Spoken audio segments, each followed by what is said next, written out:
Well, we're still here, 45 years. Growing up in the business, being able to realistically go to work maybe once a week from opening to closing with my father when I was really truthfully 10 and 11 years old, and then growing up in the business, knowing, working in each and every one of the departments, and then seeing this business, which was an ongoing business, which there were 9 other employees there, including myself, walking around the building, introducing myself to everybody. Certainly back then, you know, we didn't have to social distance and could read everybody's thoughts the best I could, first impressions. The business was bought, by the way, for $36,000 in 1976, and the terms were negotiated to pay those $36,000 out over the course of a year. And that was with the help of my father. And the parts inventory and special tools, as minimal as they were compared to anything we've seen in forever, my grandfather loaned me the money for that. And of course, I had to pay all this back, you know. So I was thinking about, naturally, how I was going to go about paying that back. And the staff that was there was only obligated contractually to stay in the business for 4 months. After 4 months, if they wanted to leave and go back to their employer in another facility that sold that place, they were allowed to do that. So nobody left. Naturally, I thought, how am I going to make this work environment and these people want to stay and work with me? And that's something, of course, that I think about every day also, is how do we continue to make a better work environment for the people that we work with, thinking forward, being innovative on how we do our business. I tend not to think about that. I've been very fortunate that I love my job, I love coming to work, and that has meant so much to me. It's odd for me thinking about where and when and how I started, that there are a lot of people within the organization that weren't born when this organization started. Well, the difficulties arise when you have a tremendous downturn in business, like we've seen any number of times in my past business experience, and you have to go through the cutting that needs to be made within the organization.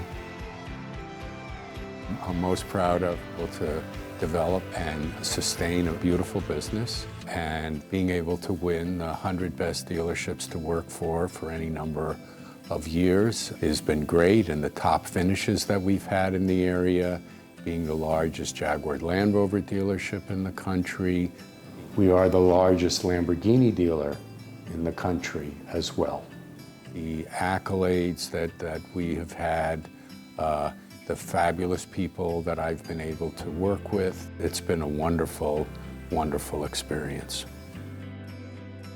I take great pride in the fact that my family members, my son and my daughter, are working within the organization. And this is something that I believe I learned how to instill the culture we have here in this company in the same manner in which my father had taught me.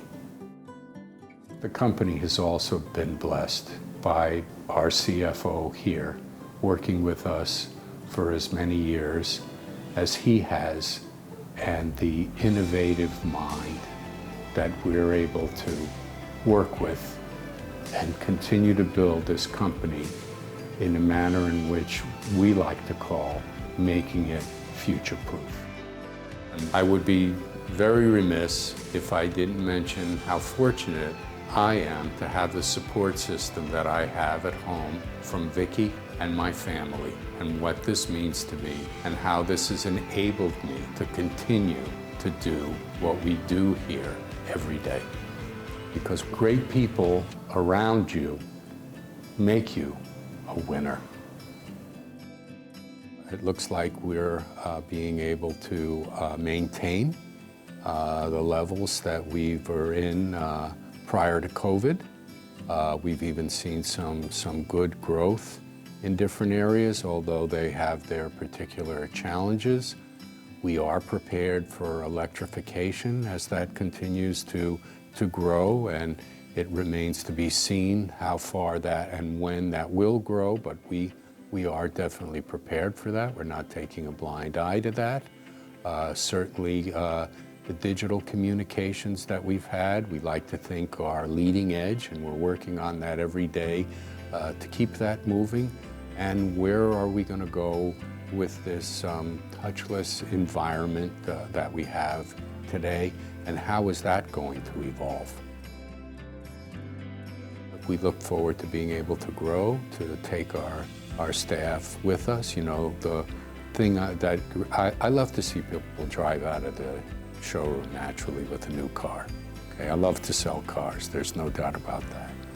But the other most gratifying things I like to see is that people come into the organization and they may be answering the telephones, they could be washing cars, whatever it is, in the positions they have started in, where they've grown within the organization, and how I have to believe, we have to believe that we're improving their lives, their family lives, and that's always been a key to what makes this organization successful. We're here all working together to make lives better for everybody, to take great care of our customers, and to take care of each other. And that's what's going to make it happen, and that's what has made it happen. You know, we like to think that the people that come to work here are not average. They're exceptional. That's why they're here, and that's what we look for. The leadership team that we have grown here and that we continue to grow here from within is something that I would love to see continue ad infinitum. I always like to remind people and let them know when we get involved in a conversation as to where it goes. I like to believe that every morning when we get up, we look in the mirror and we figure out how we're going to win today. And this is what we're going to do, because winners keep track of results and losers keep track of reasons, and we're winners.